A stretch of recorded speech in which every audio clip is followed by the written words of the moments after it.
Hello, welcome to the Single African Market Program, and this week we're going to take you all the way to the 6th AEZO annual meeting, and the AEZO is the Africa Economic Zones Organization. We'll tell you about what is transpiring at that particular annual meeting. We'll tell you also about the relationship between the African Economic Zones as well as the African Continental Free Trade Area or agreement. But before then, the Intra-Africa Trade Fair 2021 happened in Durban, South Africa between 15th of November to 21st of November.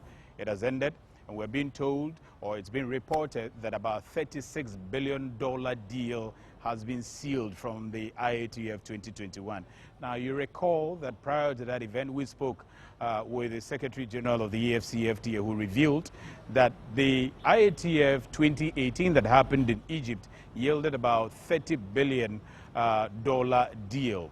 And this one, we're hoping that it would increase. Indeed, we are getting the reports that as at 21st of November, the deals that had been sealed at the IATF 2021 was about $36 billion US. That's huge. Also coming up are some of the highlights of the entire event, the IATF 2021, plus where it was actually revealed that about $36 billion deal was sealed at the IATF 2021. At the closing ceremony of that event. At the closing ceremony of the IATF 2021, Chairman of the Governing Council of the IATF 2021 and former President of Nigeria, Olusegun Obasanjo, described the event as impressive despite challenges of COVID-19, as 7 sitting heads of states participated in the trade fair. It is no mean feat to pull together the 7 sitting heads of state that graced the opening ceremony. Participants were able to successfully take advantage of the unrivaled business collaboration and networking opportunities to make lasting connections that are already beginning to bear fruit. It is impressive that we had such an excellent turnout despite the challenges posed by the COVID-19 pandemic. According to the Managing Director of the AfCFTA Intra-Africa Trade Program, over 11,000 people attended the event, as against 10,000 people in the previous IATF event held in Cairo in 2019.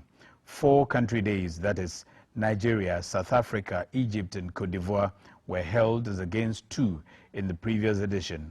59 countries in all participated, out of which 46 were African countries. Attendees came from about 128 countries, and exhibitors numbered 1,161 against a target of 1,100. So we welcomed a total of 11,828 attendees to this event physically. That's against our target of 10,000 attendees. The MD of IATF revealed that as at 21st November 2021, a total of $36 billion worth of business deals had been concluded, exceeding the overall $32 billion concluded in 2018 in Egypt. Deals are still going on. We're still getting entries. As many of you know, we advertised for digital inputs into the deals. We circulated notes for their deals, and they're still being compiled. As of now, we have about $36 billion in deals concluded at IATF 2021. The CEO of AfCFTA revealed that Abidjan will host the next IATF in 2023. We just announced Abidjan as the next destination. In Abidjan, we are likely to overcome some of the challenges that we faced here, which made some of you to face difficulties coming and some not being able to attend. Basically, visa problems, basically passport problems. The AfCFTA would have fully taken off in terms of the implementation, as in 2 years' time. So we expect many more deals, larger deal sizes, bigger amounts to be announced.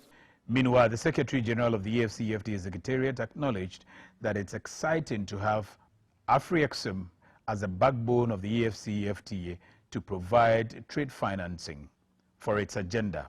For the very first time, we have a trade agreement that has a very, very strong development dimension.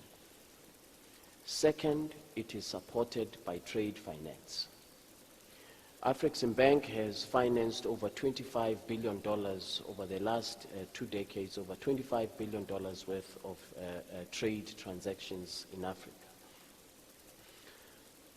We now have an opportunity to, through the AfCFTA, to reduce and eliminate barriers to intra-Africa trade, reduce and eliminate barriers to intra-Africa investment. He said without trade finance and investment in infrastructure, the AfCFTA dream cannot materialize. The components that we require to make this agreement a success: development dimension, inclusivity in terms of young people, small, medium enterprises, and then, of course, trade finance, as I said. If we don't have these components, I fear that our agreement will not succeed. It will benefit only the large corporations on the African continent. Wamkele Mene also explained that AfCFTA is an agreement for the future, hence for the SMEs and young entrepreneurs. Small, medium enterprises, young entrepreneurs that we saw yesterday are at the heart of what we are trying to achieve. Trade agreements are not about the past. Trade agreements are about capturing the future. That's why young entrepreneurs have to be at the heart of what we are doing. He charged African countries to leverage on the AfCFTA as a tool to be globally competitive. We have a country, Singapore, whose contribution to global trade is 6% and above. And our contribution as a continent, all 55 of us, less than 3%. So we are not going to succeed as Morocco, as Kenya, as South Africa, as Nigeria. Not a single country in our continent will be able to be globally competitive alone. We will have to leverage this market that we have. So the AfCFTA continued to put together programs, events, forums, engagements between conglomerates, presidents, individuals, businesses, small and medium, large, and all of that to ensure that the entire continent comes together on this particular direction of creating a single market. So right from the IATF 2021, which ended on November 21, back here in Accra, Ghana, the commercial capital of Africa, the AfCFTA, together with the AEZO, that is the African Economic Zones organizations, are holding the 6th annual meeting, which is looking at how we can grow the special economic zones as well as their relationship with the AfCFTA. A special economic zone is an area in a country that is subject to different economic regulations than other regions within the same country. The SEZ economic regulations are considered to be conducive to attract foreign direct investment, FDIs. Over the past 20 years, special economic zones have been spreading across the continent and are today present in the 47 economies out of the 54 economies of the continent. This year's edition of the African Economic Outlook has assessed more than 203 economic zones, and 73 projects have been announced for completion. Reports indicate that since its inception, African economic zones have given a significant boost to FDI flows by creating an attractive investment condition and supporting job creation. This significant growth in economic zones is a part of a new wave of industrial policy and is a response to the globalization of trade. Most of Africa's special economic zones are found and well developed in 47 of the 54 economies of the continent, with the highest number in Morocco and Nigeria, with the likes of Ghana speedily catching up. SEZs are also a key actor impacting global value chain, that is GVC, by attracting investment, improving export performance, creating employment, and generating cluster effects among tenants. And many of economic zones have played a vital and critical role in structural transformations and promoting greater participation in global value chain. Today, economic zones are considered as one of the most instruments for achieving economic growth, attracting investments, promoting industrializations, and of course, creating jobs. Over the past 5 years, 60 million jobs have been created in agro-processing, manufacturing, services across the African SEZ. Speaking at the 6th annual meeting of the African Economic Zones Organization, dignitaries acknowledged the sense of renewed hope in connecting the continent through trade. We have to accelerate our efforts to integrate special economic zones in the AfCFTA market. Member states have agreed to develop special economic zones regulations which will facilitate trade in goods produced under different special economic zones within the African continent. The Chief Executive Officer of Ghana's Free Zones Authority highlighted the contribution of the Free Zones Enclave of Ghana to the nation's economies. For the first time in the first half of 2021, the Free Zone enterprises generated a total export revenue as regard its strategic policy of land acquisition and assistance with business of $1 billion United States dollars.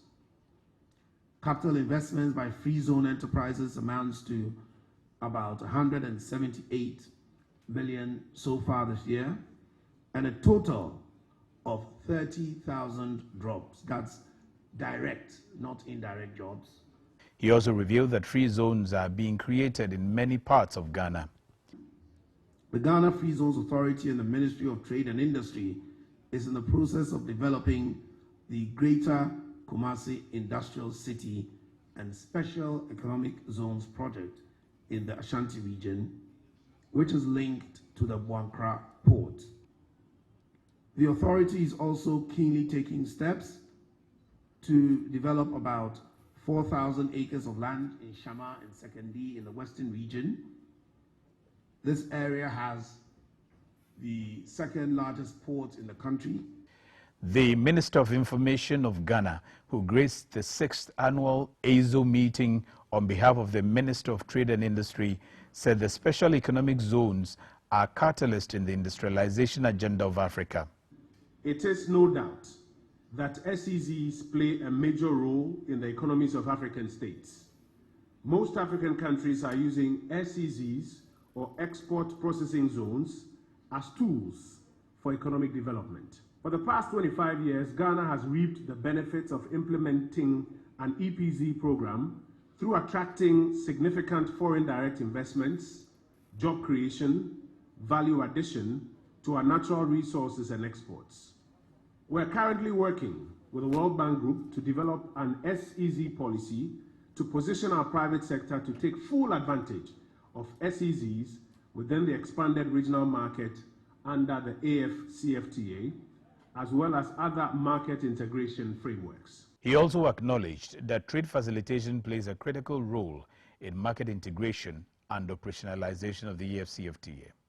We believe that trade facilitation plays a critical role in market integration and taking advantage of SEZs, as well as the operationalization of the AfCFTA, requiring a strong and robust trade facilitation system, particularly at our ports of entry. In this regard, ladies and gentlemen, the government of Ghana has introduced a number of trade facilitation measures to simplify the trading regimes. The reduction in the number of inspection bodies at our ports and border posts, the harmonization and simplification of customs procedures and documentation have been established to ensure that businesses operating within SEZs can trade smoothly and be active players in the global value chains. The information minister underscored the critical role of export zones within Ghana's economy. The private sector operators cannot harness the benefits of both SEZs and the operationalization of the AfCFTA if we do not develop programs and projects to deal with the high cost of trading across our borders, weak trade infrastructure, inefficient customs clearance, and the unnecessary bureaucracy and red tape which tend to impede smooth regional trade.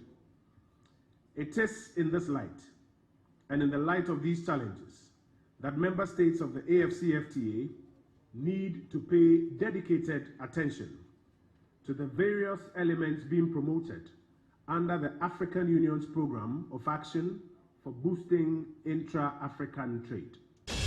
Now, sometime back when the regional economic communities met in Accra, the AfCFTA Secretary General was emphatic that the special economic zones are very, very important, and we need to look at how they can integrate with the whole agenda of the AfCFTA. Listen to what he had to say.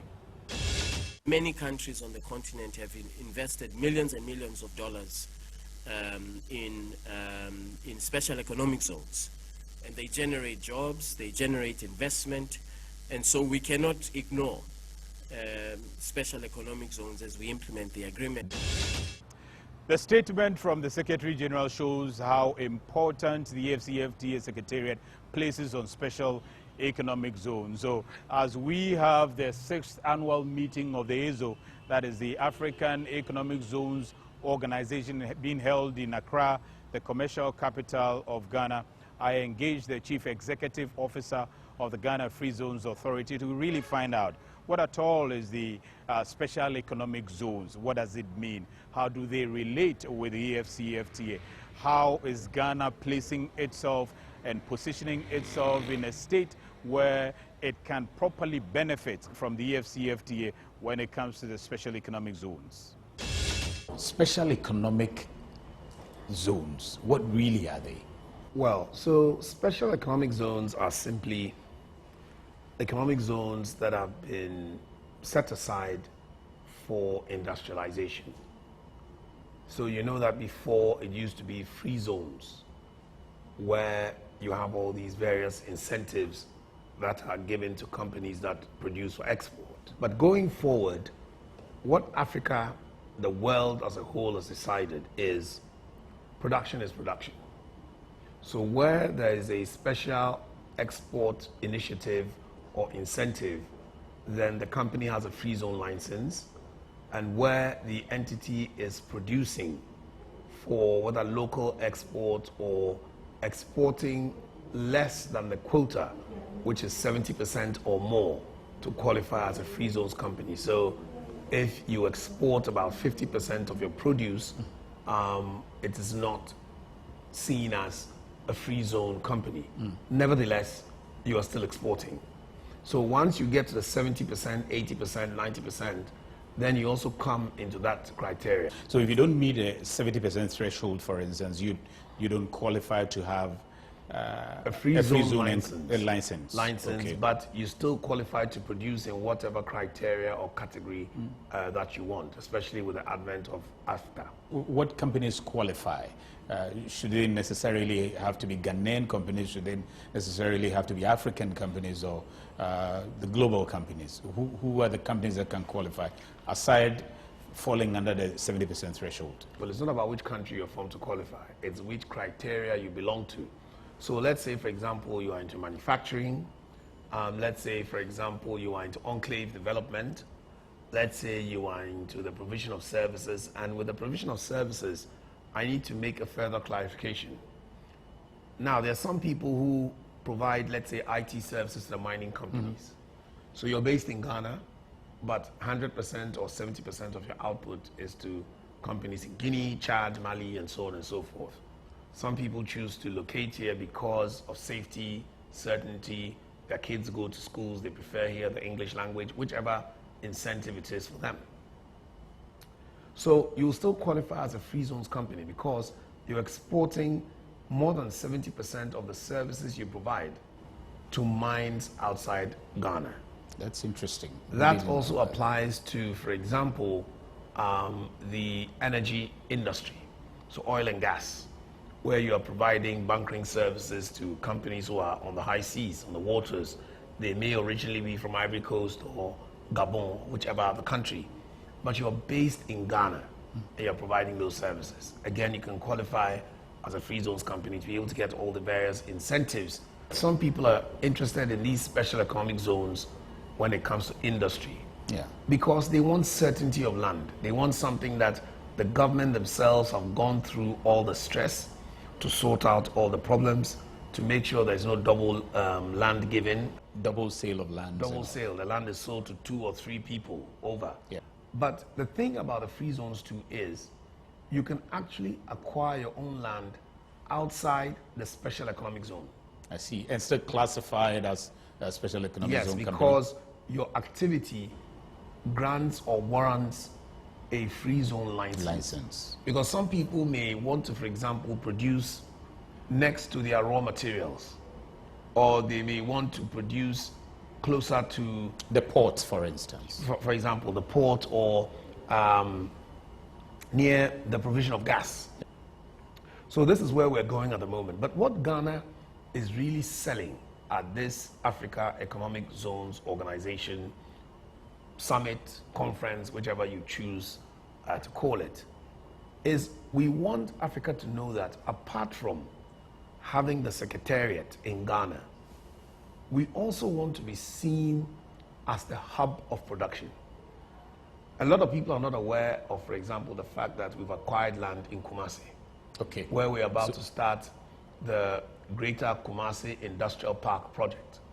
And that is in tandem with the Buankra land port, which is mainly going to cater for all the inland containers coming from the harbor in Tema towards our landlocked countries like Burkina Faso, Mali, Chad, and so on. And this is a very competitive area that I know Ivory Coast, for example, or the Côte d'Ivoire, is doing a lot of work to capture that market. Okay. And so the earlier Ghana settles its oars and start to get a very constant role on that matter, the better it will be for all of us. So what sort of consideration do you give to companies that have their raw materials emanating from the continent? Because that also makes a difference when it comes to AfCFTA. A lot of emphasis, particularly if you look at the rules of origin, a lot of emphasis will be placed on products that have origins or raw materials originating from the continent. But for now, when it comes to raw materials, we have certain incentives we give them under the free zones. But I'm sure you can appreciate that with regard to AfCFTA, we just started on the 1st of January. Yeah. And this is very similar to the EU, for example. The EU started with a steel organization, steel where and the coal. whole of Europe came together with steel and coal policies. So we have just started. Have you identified any area that you reckon that in the course of negotiations for the AfCFTA, it needs to be considered for the area of free zones at the moment? Are there any gray areas you have identified that as a matter of urgency, it ought to be considered to facilitate the free zone activities effectively? Well, for me, the gray area is simple. There's a bit of confusion as to why the special economic zones cannot benefit from AfCFTA. Yes. And that, for example, is a conundrum. It's something which we don't understand. We've made submissions to AfCFTA. They are considering it highly.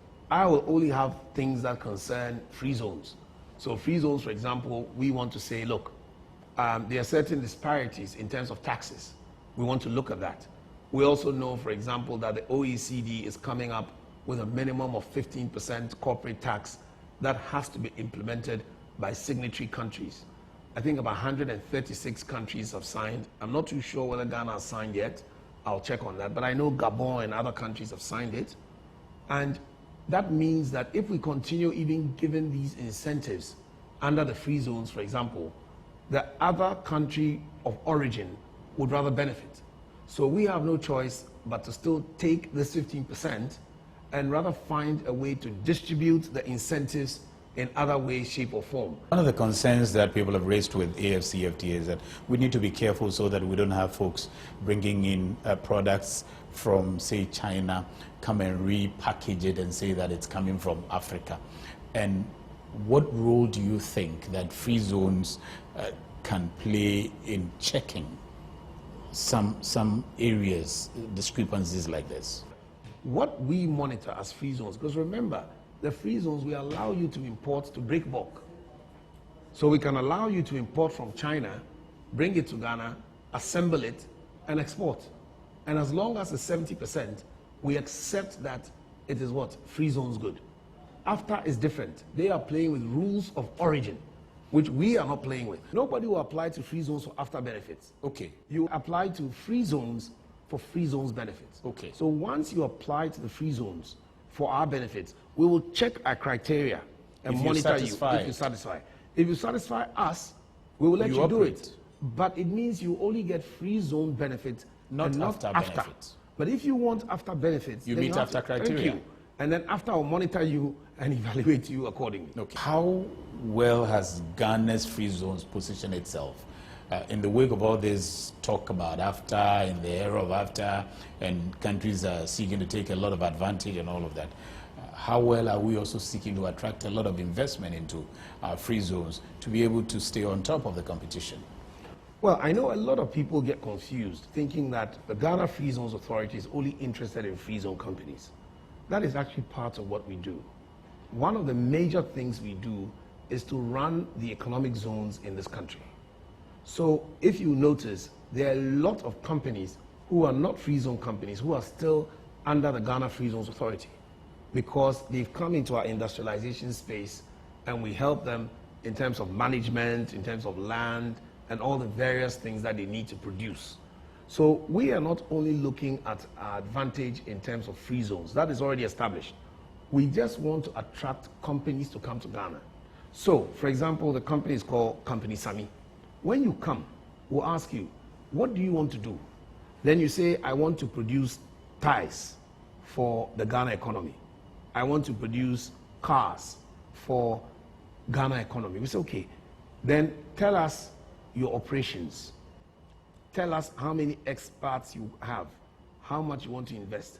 Then we'll place you in the category that you deserve. If you come and you say, I want to produce for a market in Malaysia, but I don't have space in Asia, so I want to stay in Ghana, then we make you a free zones company. Yeah. So we will just place you under which criteria, depending on what you tell us.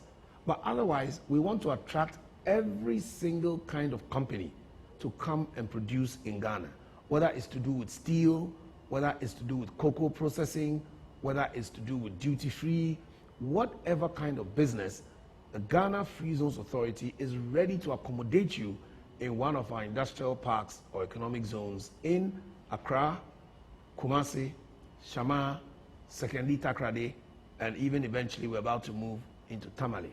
That is being looked at the moment. And what door does AfTA open for this to materialize for you? AfTA opens the door because it already synergizes the African conversation. Now this, for example, as you can see, is being hosted by AfTA. AfTA is allowing all the various economic zones to know each other.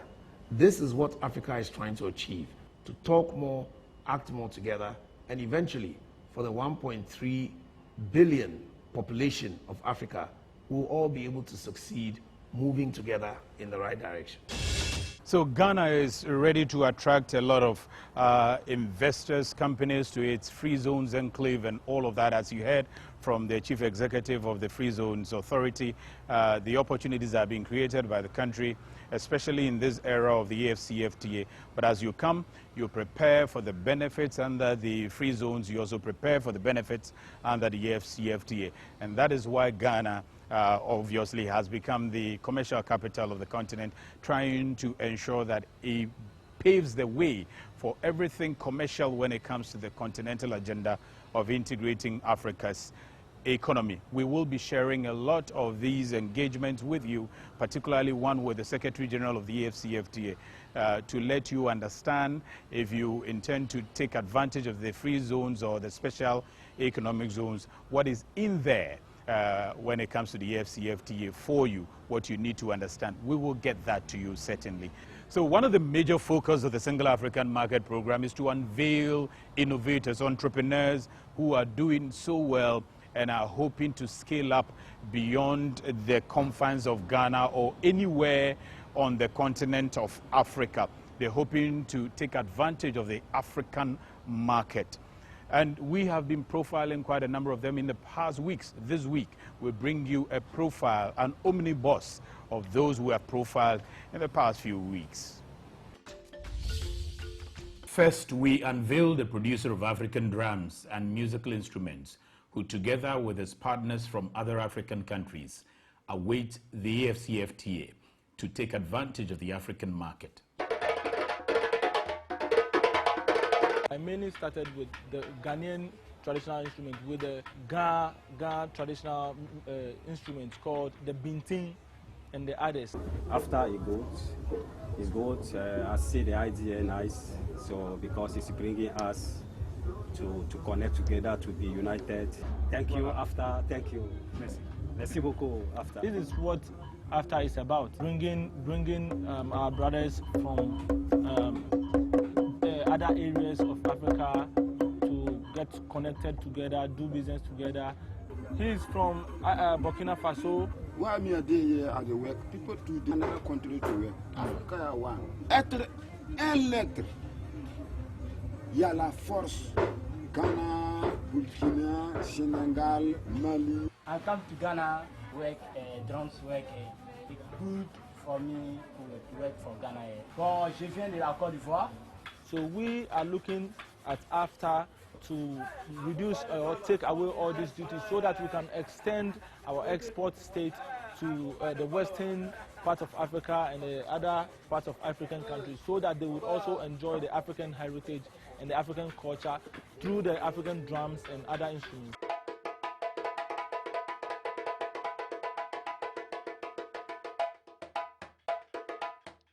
Then we revealed a 34-year-old from Botswana who dreams to light the whole of Africa and seeking partners in Ghana to start manufacturing of LED bulbs. At the age of 27, I had a dream of lighting up Africa. At the age of 29, after doing a few supply jobs with my government, I managed to source money. Now, as a young entrepreneur, I could have just spent that money to say I want to buy flashy cars or I want to go out on holidays. But instead, I used the same money now to feed my dream, which was to manufacture LED lights in Botswana. Fast forward 3 years later, which is where we are right now, the bulb is selling in all major retailers in Botswana, and we're the fastest selling brand across our country. As an expansion plan, the bulb right now has footprint in South Africa, where we plan to set up a manufacturing plant. But for now, we have set up a distribution center which is distributing throughout the northwest of South Africa. Now, as a company, we look forward to also helping Ghana to light up its schools. It's my pleasure to have different partnerships here in Ghana to make this dream happen. There was also the turn of Afro King's Salon, which produces and decently packages natural hair products and adding value to shea nuts.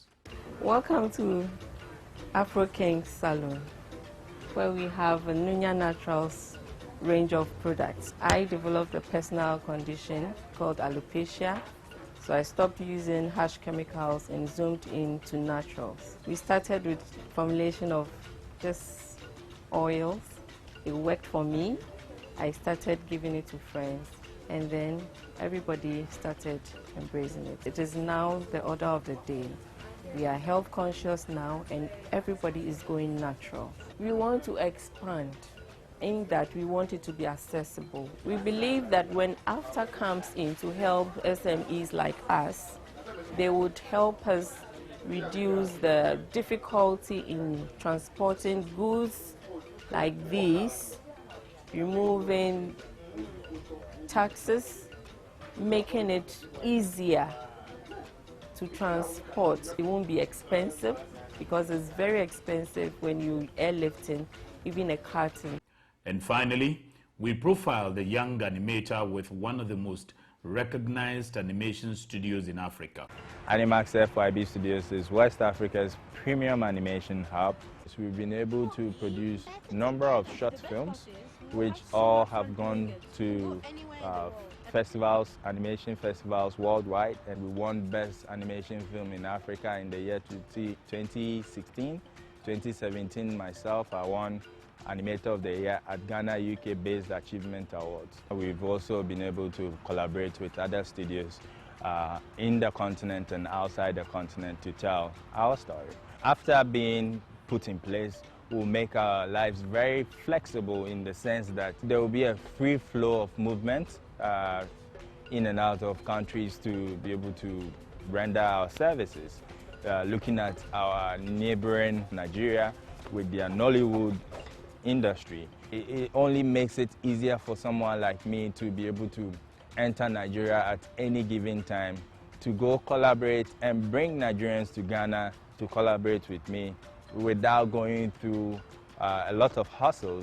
So I'm very happy that we have AfCFTA now so that we can use this new form of storytelling.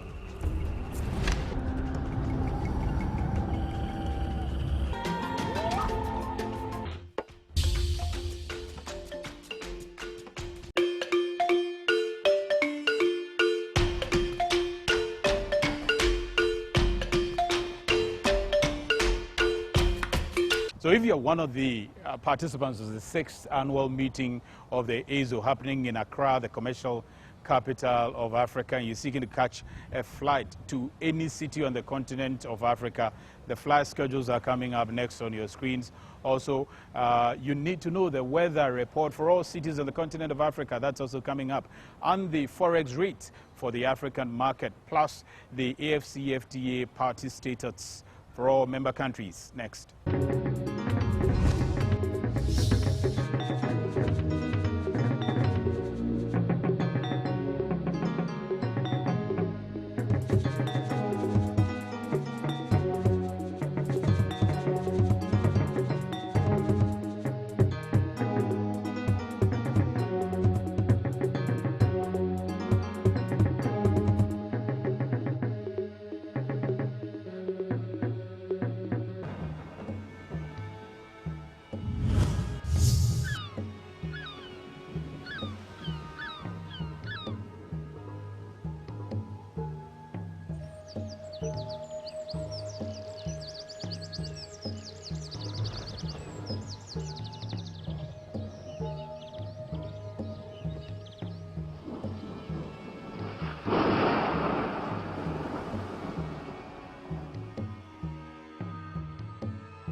So if you notice, the continent is not waiting for anyone.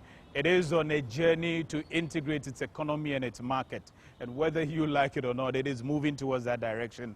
You better tag along, understand, regardless of where you belong, whether you sell in the market, you are a fisherman, a mechanic, innovator, entrepreneur, you operate in the free zones, there will be something for you that you need to learn. You're in the health sector, you're a teacher, you're a lawyer, definitely we will engage you on this platform, and we entreat you to continue to follow, understand it, know what this whole vision and paradigm is about, so that you don't get left behind there, because we're all moving towards a certain direction. And on this platform, we will endeavor to share every activity around this journey with you. Kindly follow us on our various social media platforms. Share your stories with us.